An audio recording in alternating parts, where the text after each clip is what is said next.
به ينابع العلوم والحكم وبعد. Alhamdulillah, puji syukur kepada Allah atas nikmat izin karunia hari ini kita bisa bersama. Salawat dan salam selalu tercurah pada Rasulullah SAW, pada keluarganya, sahabat-sahabatnya dan pengikut-pengikutnya sampai akhir zaman. Saya hari ini dapat gelar baru MA. Ini baru kita apa? Tapi kalau benar ya MA saya mau juga asli. Dari mana MA itu? Bapak Ibu yang dirahmati oleh Allah.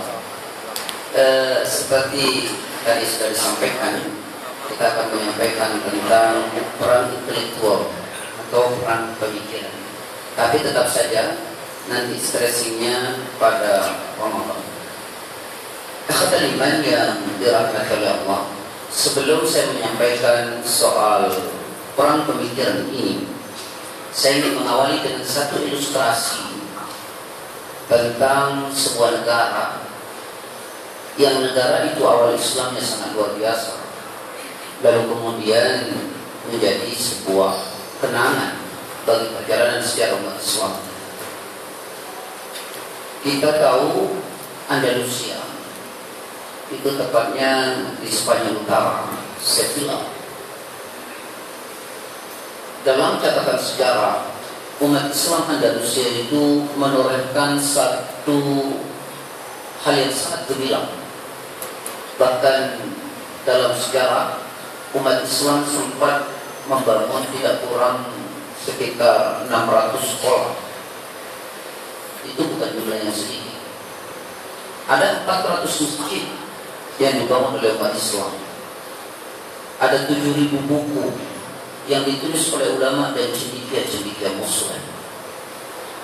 Pertanyaannya adalah, kemana 400 masjid?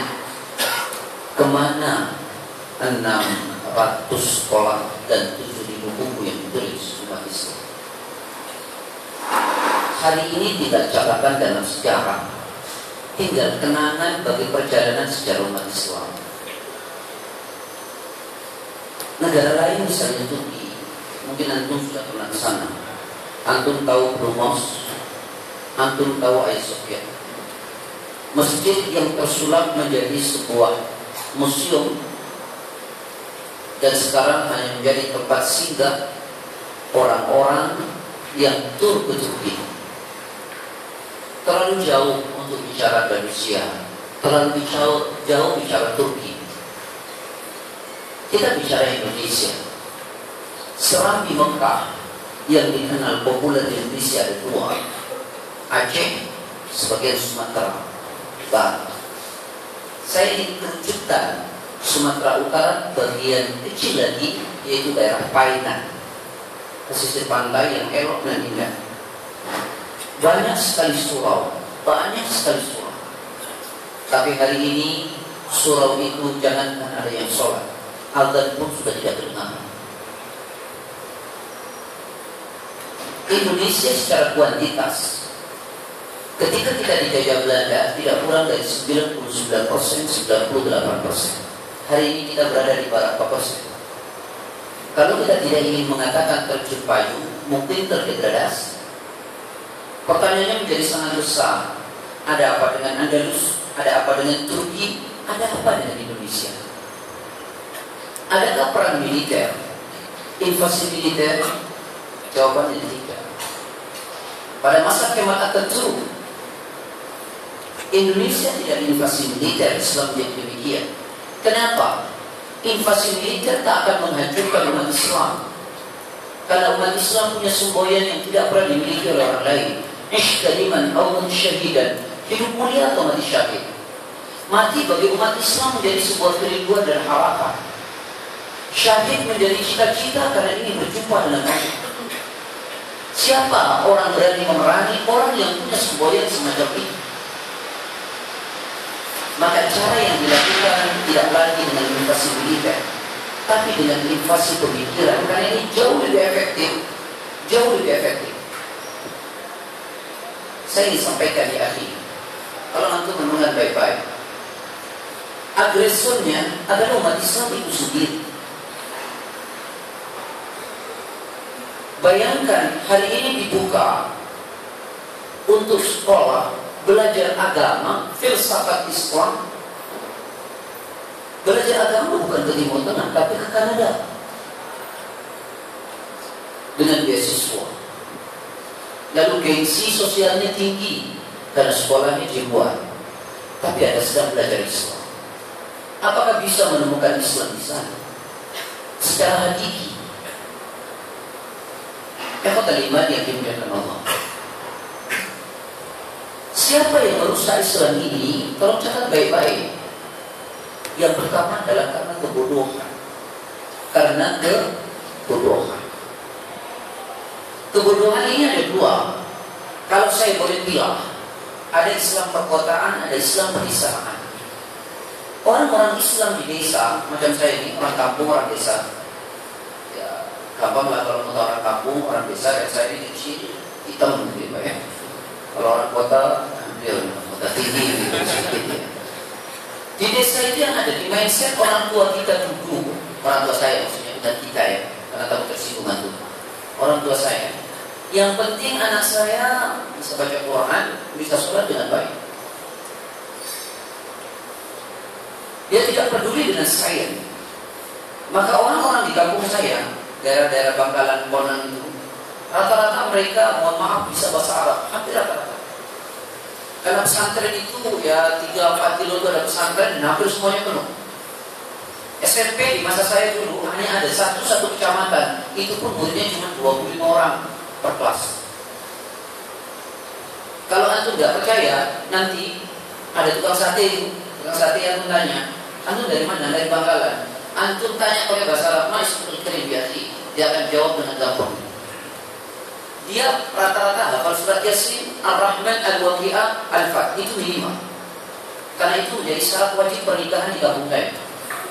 Kalau nggak hafal itu nggak boleh nikah. Ini serius ini. Ini serius. Dan itu dites betul itu. Makanya saya nggak menikah dengan orang Madura. Alhamdulillah. Ini bukan guyon. Tapi betul. Mereka ngerti soal agama yang bersifat spesifik, tapi miskin sains dan teknologi. Apa akibatnya ketika mereka berdakwah di Indonesia hanya teriak-teriak setiap malam sate? Itu karena sayangnya. Sebaliknya orang-orang yang ada di perkotaan, yang penting anak saya jadi dokter, insinyur, teknokrat dan macam-macam, lupa apa anaknya sudah bisa membaca Quran. Korbannya adalah lihat sekarang banyak orang sudah tua baru belajar baca Al-Quran. Ini dua kekeliruan. Kalau dia bodoh terhadap agama, maka cara mengimplementasikan agama pasti salah. Saya ulangi, kalau dia bodoh terhadap agama, cara mengimplementasikan agama pasti salah. Padahal mengimplementasikan agama yang tidak berdasarkan ilmu, maka itu menjadi sia-sia. Tidak usah tinggi-tinggi baca kitabnya. Antum baca Al-Wafi.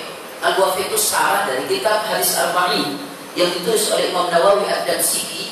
Hadisnya itu nggak usah tinggi-tinggi, baru nomor 5 itu. Hadisnya dari Aisyah. Aisyah radhiyallahu anha qalat, itu dikatakan begini kalau Rasulullah, "Man ahdatsa fi amrina hadza, laisa 'alaihi amruna fa huwa raddun." Itu yang redaksinya dari Imam Bukhari. Yang matanya dari Imam Muslim, "Man 'amila 'amalan laisa 'alaihi amruna fa huwa raddun." Siapa orang beramal yang amalan itu tidak datang dari agama, artinya tidak didasari oleh ilmu, maka amalan itu ditolak. Amalan itu ditolak. Maka kita tidak boleh berkreasi, tidak boleh berinovasi dalam soal agama yang bersifat ritual. Tidak boleh. Ya, jangan kreatif dan inovatif dalam agama yang bersifat ritual. Nah sekarang ini banyak sekali orang mengimplementasikan agama yang sesungguhnya tidak datang dari agama. Saya bukan bicara sesuatu yang radikal. Saya ingin bicara yang fenomena berkenaan dengan Ramadan saja ya. Saya bukan berarti mengatakan tidak sah. Orang sekarang sholat tarawih, atau sholat tarawih itu kadang-kadang karena imamnya 23, dia berhenti di 8 lalu pulang. Yang lebih mencengangkan saya, dia pilih slot paling depan. Selesai 8 dia keluar, sangat demonstratif. Ayo betul atau tidak? Cuman nggak bilang ini gua dong sholatnya cuma 8 rakaat. Padahal Rasul mengatakan, hadis riwayat Imam Ahmad, man qama ramadhana ma'al imami hatta yansarifa kataballahu lahu qiyam lailatin. Apa kata Rasul? Siapa orang sholat malam Ramadan, kita menyebutnya tarawih. Ya, sebenarnya disebut dengan qiyam Ramadan. Bersama dengan imam, hatta yansarifa, sampai imam selesai. Sampai selesai dengan witir. Kataballahu lahu qiyam lailatin, maka Allah mencatat baginya seperti sholat satu malam bersama dengan imam. Ya selesai dengan imam. Kalau Anda bermakmum 11 dengan imam witir, ya selesai. Kalau Anda bermakmum dengan 23, ya selesai sampai 23. Kalau Anda tidak mau sholat 23, cari sholat yang 11. Jelas atau tidak? Jelas tidak? Oh, saya beberapa hari lalu ada ceramah Ramadan lebih unik lagi, Pak. Ada satu masjid sholat habis isya saya ceramah, lalu sholat 23 di atas. Yang 11 turun ke lantai bawah berjemaah sholat witir. Dalam satu masjid ada 2 imam. Itu bahlul namanya. Tidak ngerti saya. Kenapa? Soal ilmu. Ini persoalan ya. Ayo, supaya suka witirnya ulang. Baju tangan Pak sampai selesai. Nah orang kemudian ikhtilafnya apa? Ustaz, kenapa saya tidak witir ikut imam? Karena nanti saya mau pulang mau sholat tahajud. Nah ini ulama ikhtilaf. Ada khilafiyah. Sebagian mengatakan kalau sudah sholat tarawih tak ada lagi tahajud. Tapi ini saya sampaikan, tolong catat baik-baik. Rasulullah SAW sholat qiyam Ramadan itu ya akhi, hampir semuanya lewat nisful lail. Tahu nisful lail? Lewat tengah malam. Nih, malam pertama, pada malam pertama, bukan malam pertama pengantin Ramadan. Antum salah paham nanti ya. Makanya jangan suka menikah menjelang Ramadan, itu agak bahaya sedikit itu. Dan ini diakui. Kan kalau malam boleh, kalau siang boleh atau tidak? Gak boleh. Saya sudah jelaskan ya kemarin ya. Kenapa? Kifah berpuasa berapa? 2 bulan loh, betul-betul 2 bulan.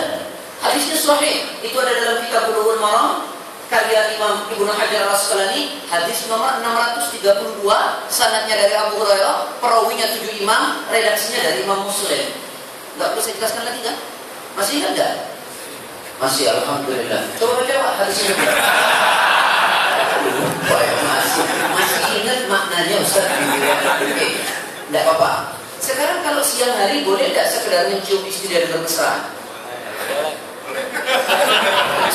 Boleh. Akhi, antum harus belajar konstruksi ilmu fikih.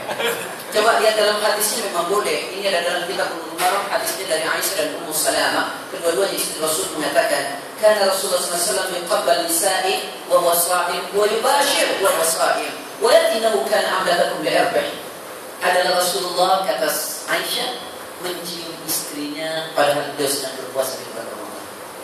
Dan beliau bermesraan dengan istrinya padahal itu di bulan sedang berpuasa. Artinya boleh. Tapi hadisnya masih panjang. Walakinahu kana amlakakum li'irbi, adalah Rasulullah orang yang paling pandai menahan nafsunya. Nah, kata walakinahu amlakakum li'irbi dalam konstruksi ilmu fikih itu disebut makruh. Gitu. Kenapa? Karena Rasulullah itu pandai menahan nafsunya. Kalau antum 2 bulan urusannya ya akhi, 2 bulan sekali. Aliasnya batin lain, malam saja. Afwan. Nah, ini soal ilmu. Nah, Rasulullah itu sholatnya lewat nisful lail. Karena begini, pada malam pertama Rasulullah itu setelah selesai sholat isya ya akhi, sholat isya itu Rasulullah pulang ke rumah. Karena memang sholat sunnah itu disunnahkan afdal itu di rumah. Ya. Rasulullah setiap mau i'tikaf atau mau sholat fajar, sholat subuh, beliau itu sholat sunnahnya di rumah. Nanti antum cek dalam kitab Subulus Salam pada bab sholat tatawwu, pada sholat sunnah, Rasulullah itu sholatnya di rumah. Ya, fi baiti. Sholat sunnahnya itu ba'dal maghrib itu di rumah. Ya. Walaupun tidak dilarang sholat sunnah ba'dal isya, ba'dal maghrib di dalam masjid. Karena berdasarkan hadis dalam kitab yang sama bab nawaqidul wudu, karena ashabu Rasulullah sallallahu alaihi wasallam fi 'abdin yantadhiruna al-isya hatta tafiqa ru'usahum wa yusallu wa lam yatawaddau wa yusalluna wa lam yatawaddau. Adalah sahabat-sahabat Rasul waktu itu selesai sholat maghrib, beliau itu nunggu sampai isya di masjid, sampai kepalanya begini. Nah, kayak macam antum mendengarkan pengajian ini. Kamu sholat Jumat ya, itu tidak membatalkan wudu. Lalu Rasulullah kemudian sahabat-sahabat itu kemudian sholat dan tidak berwudu kembali. Artinya bahwa sholat sunnahnya ya di masjid, tapi Rasulullah di rumah. Itu sunnah, sholat di rumah. Ya, sebelum adzan subuh, Allahu Akbar, Allahu Akbar. Salat subuhnya, qobliyah subuhnya di rumah. Baru selesai salat qobliyah subuh ke masjid. Tapi ingat, jangan letter-let antum ikut, karena rumah Rasul itu di samping masjid percis. Kalau beliau ini rumahnya 2 kilo dari masjid sampai masjid sudah bubar ya Pak. Jadi salat sudah di rumah ya. Nah, ikhwatul iman. Nah, ketika Rasulullah bersolat isya pulang ke rumah, lalu kemudian ba'da nisful lail, lewat tengah malam Rasulullah ke masjid solat qiyam Ramadan, diikuti oleh sahabat yang menunggu di dalam masjid. Lalu hari kedua, sahabat-sahabat yang solat masjid itu cerita dengan sahabat-sahabat yang lain. Maka pada malam kedua lebih banyak yang menunggu. Rasulullah selewatnya juga sudah lewat nisful lail. Pada malam ketiga juga demikian. Pada malam keempat ba'da nisful lail Rasulullah tidak keluar. Sahabat padahal banyak yang menunggu. Pada saat sholat subuh selesai, Rasulullah berkata, aku tahu sahabatku kau menunggu aku. Aku tidak keluar karena aku khawatir ini dijadikan beban dan kewajiban.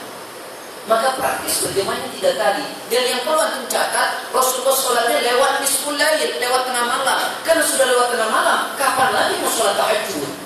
Sudah selesai. Makanya kenapa kalau sudah qiyam Ramadan tak ada lagi sholat yang lain. Nah, persoalannya kita sholat ba'da isya mubasyaratan. Setelah isya selesai. Loh, ini ada dalilnya atau tidak? Rasul berkata, sholat yang dilakukan ba'da isya sampai fajar itu semuanya disebut dengan qiyamul lail. Nah, riwayat begini. Pada sahabat Umar ibn Khattab radhiyallahu an, sahabat Umar ibn Khattab radhiyallahu an keluar dari rumahnya untuk sholat qiyam Ramadan bersama dengan seorang sahabat bernama Abdurrahman bin Abdul Qarib. Abdurrahman bin Abdul Qarib pergi ke masjid. Dilihat dari masjid itu orang di sana berjemaah, di sana sholat sendiri, di sana sholat sendiri. Dan sahabat Umar berkata, alangkah indahnya jika sholat ini diimami oleh seorang imam saja. Maka sahabat Umar menunjuk seorang sahabat yang suaranya bagus, namanya Ubay bin Ka'ab, untuk menjadi imam, dan itu telah terus menerus dan kita juga melakukannya. Lalu kita katakan apakah itu boleh? Berdasarkan hadis Arba'in nomor 28, nanti engkau akan mendapati orang sepeninggal aku itu berselisih, maka peganglah sunnahku kuat-kuat dan sunnah khulafaur rasyidin al-mahdiyyin. Dan Umar bin Khattab termasuk sahabat yang termasuk khulafaur rasyidin al-mahdiyyin. Jelas atau tidak Pak? Jelas atau tidak? Alhamdulillah. Jadi kalau sholat lagi bagaimana sholat? Tidak ada persoalan. Yang penting tidak melakukan 2 witir. Karena kata Rasulullah, la witrani fil laili, tidak ada 2 witir dalam satu malam. Tidak ada. Tidak ada 2 witir dalam satu malam. Nah, ini karena kadang-kadang kita tidak tahu. Ada contoh yang lain di mana kebodohan ini membuat rusaknya amalan. Contoh Pak, ada orang sholat Idul Fitri, nyampe dia ke lapangan sholat sunnah. Itu namanya sholat sunnah tahiyatul lapangan. Tak ada sholat sebelum Idul Fitri. Tetapi ketika Rasulullah pulang ke rumahnya, selesai sholat Idul Fitri, sholat 2 rakaat. Ini adalah kitab Subul Salam, sarah dari kitab Hadis Arba'in. Tapi ini penjelasannya panjang. Ya. Yang terpenting adalah bahwa sholat itu tak ada qomat, tak ada adzan, dan tak ada sunnah sebelumnya. Jadi jangan sholat sunnah. Ya kawan, jelas atau tidak? Dan masih ada orang yang bilang, ngapain sholat di lapangan? Masjidnya kosong jadinya, padahal lapangan itu kotor. Dia tidak ngerti bahwa sholat sunnah Idul Fitri dan Idul Adha itu sunnahnya di lapangan. Di dalam kitab itu pada bab idain, hadis terakhir pada kitab itu dikatakan sholat di masjid karena motor. Tahu motor? Karena hujan. Baru kemudian di masjid. Nah, kata liman yang dimuliakan Allah. Sama, banyak hal yang sekarang karena kita bodoh, karena kita tidak ngerti ilmunya, salah mengimplementasikan agama. Contoh lain, ini sebenarnya contoh-contohnya tentang puasa. Kapan mau Idul Fitri? Kita bulan depan. Kata liman, soal berbuka. Rasul mengatakan, bahkan ini hadis qudsi, hamba yang kucintai adalah hamba yang menyegerakan berbuka.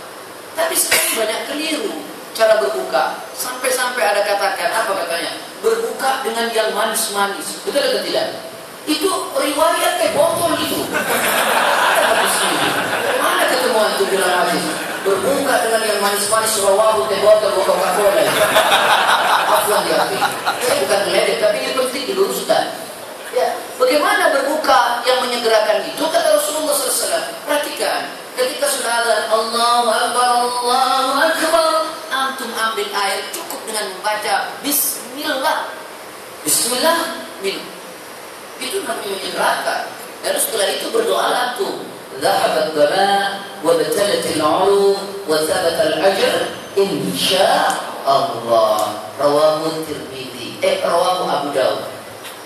Telah hilang rasa dahaga, telah basah tenggorokan, dan telah ditetapkan pahalanya. Jangan Allahu Akbar, Allahu Akbar. Bismillahirrahmanirrahim.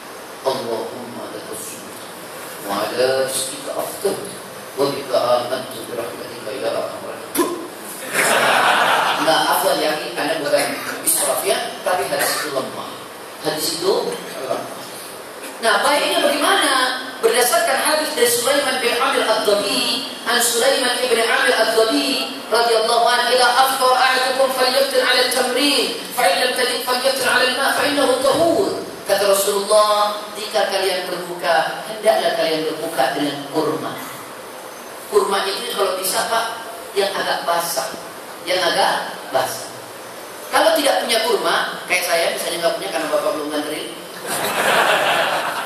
Gak punya kurma, maka berbukalah dengan air, karena sesungguhnya air itu membersihkan.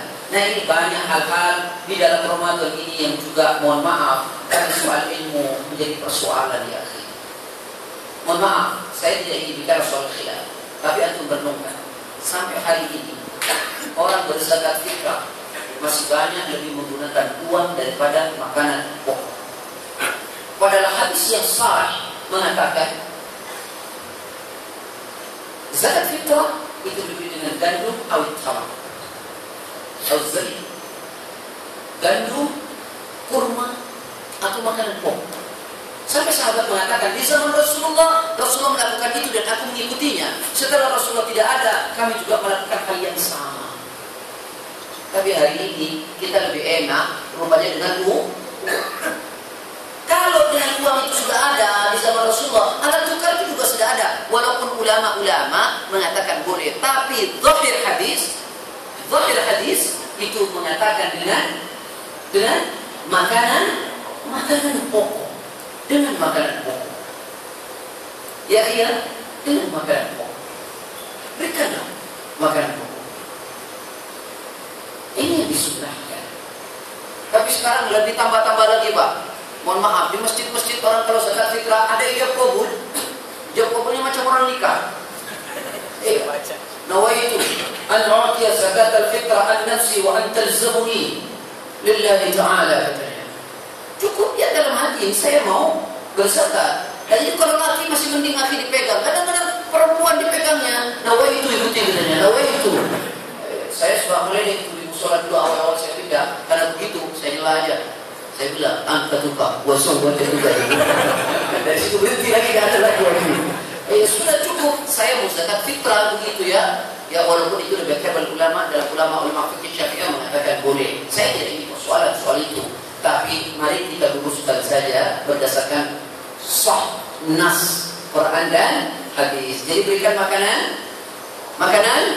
pokoknya ini enggak Ustaz. Iya enggak apa-apa Ustaz. Wong di masjidnya juga disiapin beras Ustaz.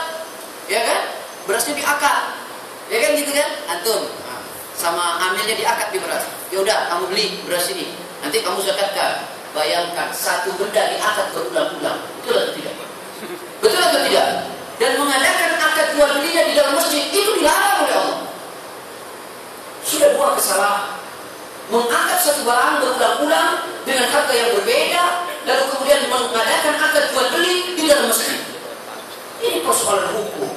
Kenapa? Karena ini soal pengetahuan. Ikhwatal iman yang dimuliakan. Khusus ini tidak ada tiba. Sudah jam 1. Satu kenapa tadi? Kebodohan. Ini berbahaya. Yang kedua, akhi, kenapa Islam itu rusak? Oleh umat Islam seperti apa? Munafik. Apa? Munafik.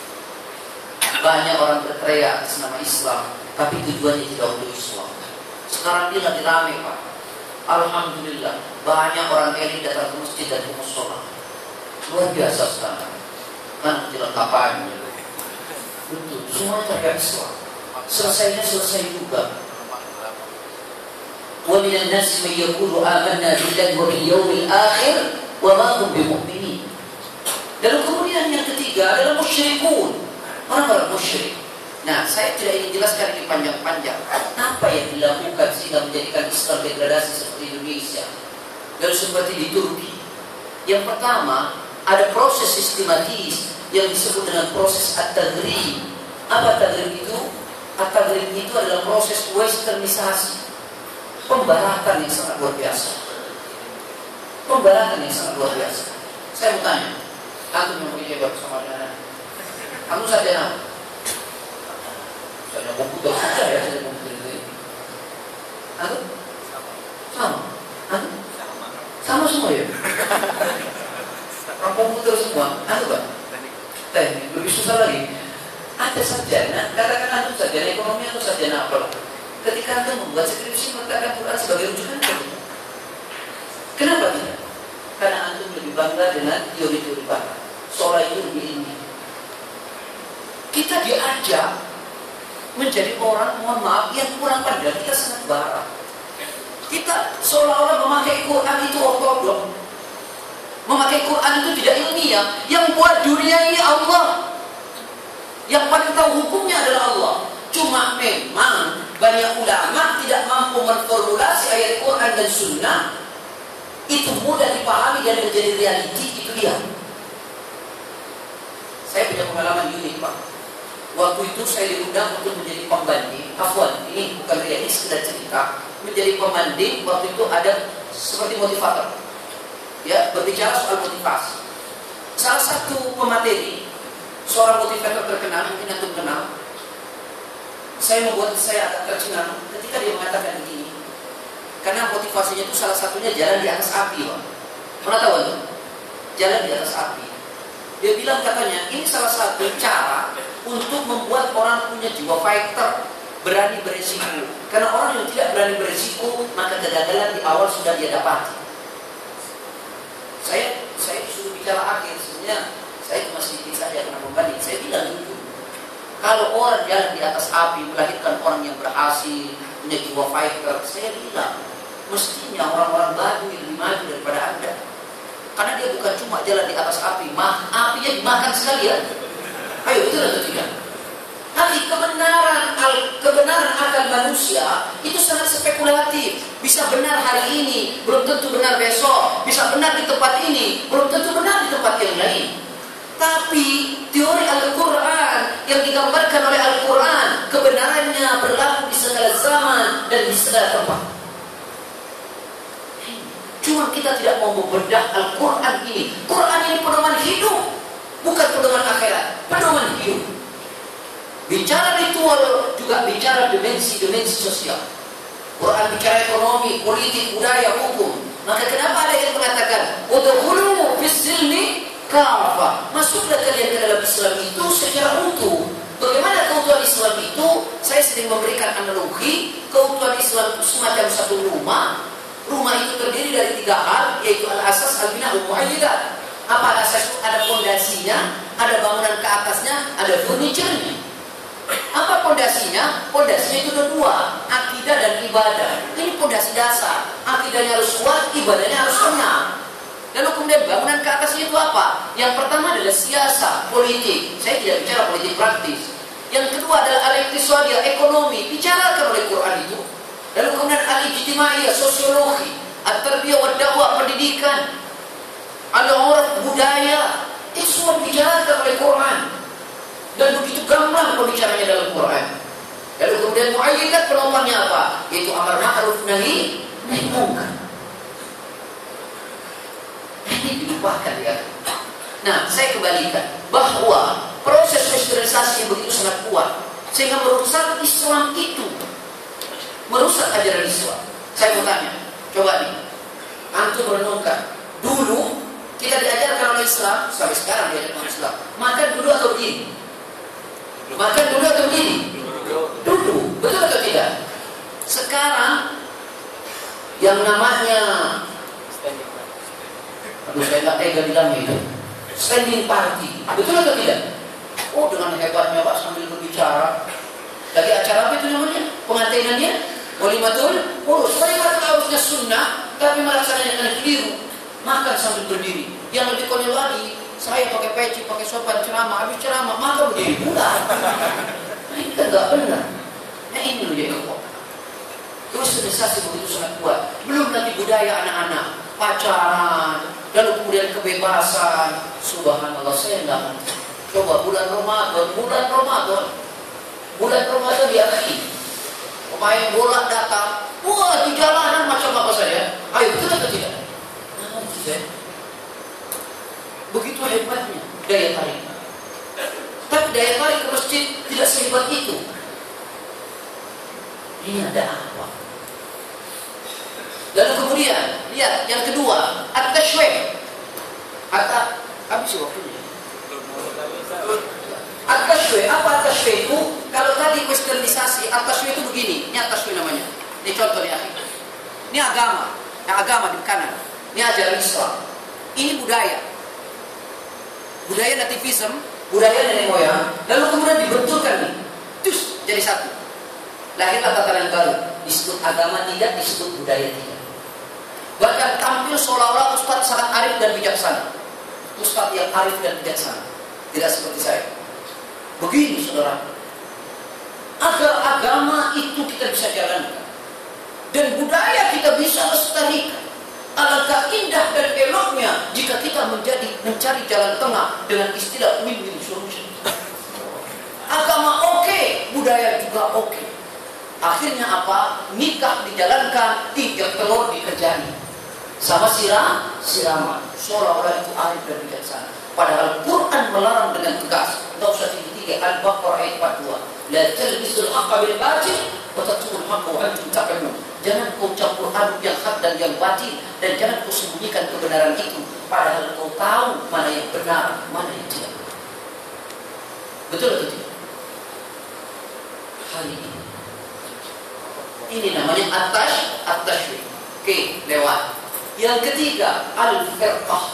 Apa al-firqah? Umat Islam dipecah-pecah. Kalau sudah terpecah, bangga dengan kelompoknya. Kamu puasanya ikut siapa? Kamu ikut siapa? Saya ikut ini. Saya ikut Islam Goa. Saya ikut macam-macam lah. Begitu. Ini kan berkelompok. Dan masing-masing kelompok bangga ingin memperlihatkan kelompoknya. Kalau sudah seperti ini cikal bakal pusat Islam. Kita mengenang betul kenapa kita dijajah oleh Belanda selama 350 tahun. Karena ada divided emperor atau divided emperor di mana kita dipecah-pecah. Dan anehnya kita menikmati betul keterpecahan itu. Ayo ya akhi, tak ada yang lebih tinggi daripada es. Ketika dia Islam, maka dia saudara saya. Saya sering bilang begini, macam taksi di jalanan. Kalau sopir dan taksinya ikut aturan main, maka tidak akan saling bersenggolan. Silakan banyak taksi, tapi ikut aturan main, tidak akan saling bersenggolan. Tapi kalau taksinya, sopirnya ugal-ugalan, tidak ikut aturan main, maksudnya Quran dan Sunnah, maka pasti dia akan tabrakan, sama-sama ormas. Tapi kalau ikut aturan Quran dan Sunnah, maka dia tidak akan tabrakan. Makanya kenapa Islam punya konsep fa'in tanazza'tum fi syai'in farudduhu ila Allah Rasul. Jika terjadi perbedaan di antara kalian, cepat kembalikan kepada Quran dan dan Sunnah. Jika kalian orang-orang yang beriman, yang demikian itu pasti lebih baik akibatnya. Quran surat An-Nisa ayat 59. Pak, waktu kita habis.